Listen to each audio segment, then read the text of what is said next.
Hi there, it's Tasso. In a previous video, and I will link as always to this video in YouTube's cards system and in the description below, I shared a little secret on how to make the most out of your days. And when I say to make the most out of your days, I don't mean being insanely productive or getting a lot done.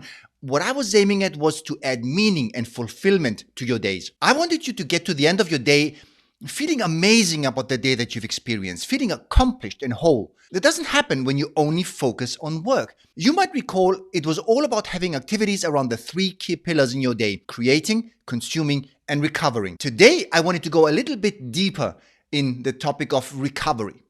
The reason being, a lot of people get recovery totally wrong.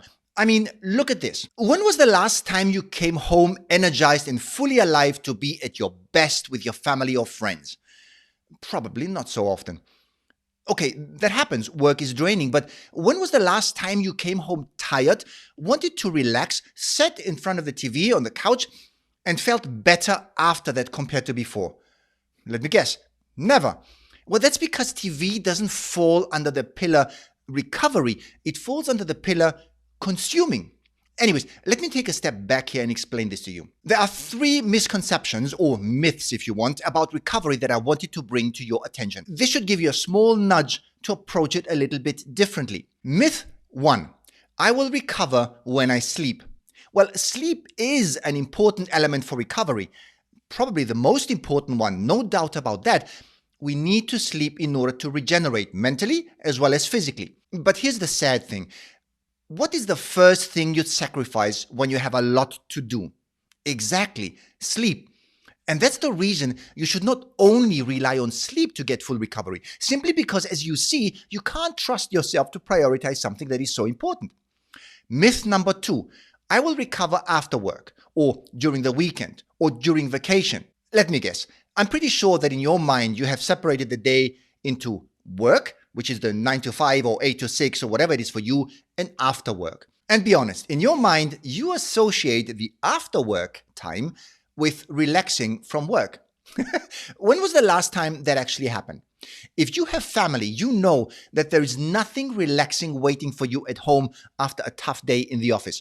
In addition, many people do not cut off work entirely and actually allow remaining work to poison the rest of the day. But let's move outside the individual day. Most people think that the weekend is there for recovery. You work for 5 days and recover during 2. Really? When was the last time you felt happy and energized on a Sunday afternoon, looking forward to going to work on a Monday morning? Or let's take this even a bit further.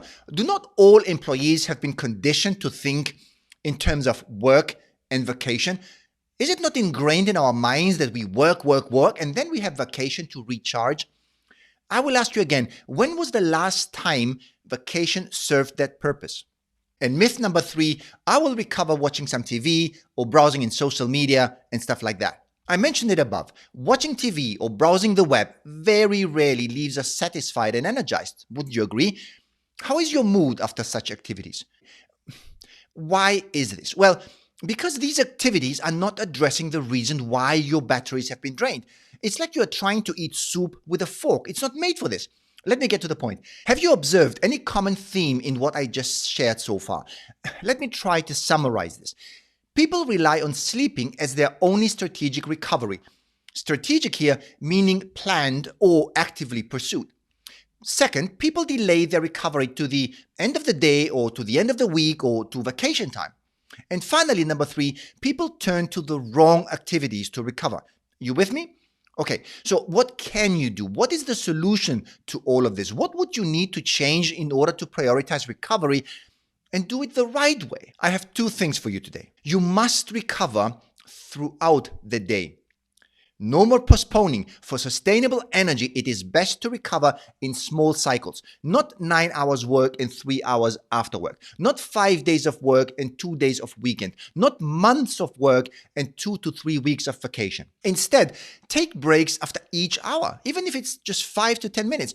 Don't go beyond 2 hours without a break. It will harm you in the long term. Recovery doesn't take as long as you might think if you don't push it off.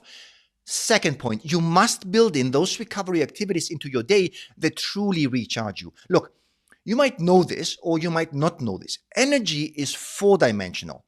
We distinguish between physical dimension, the emotional dimension, the mental dimension, and the spiritual dimension. We as humans are capable of getting energy from all of those. In fact, we should aim to actively do that.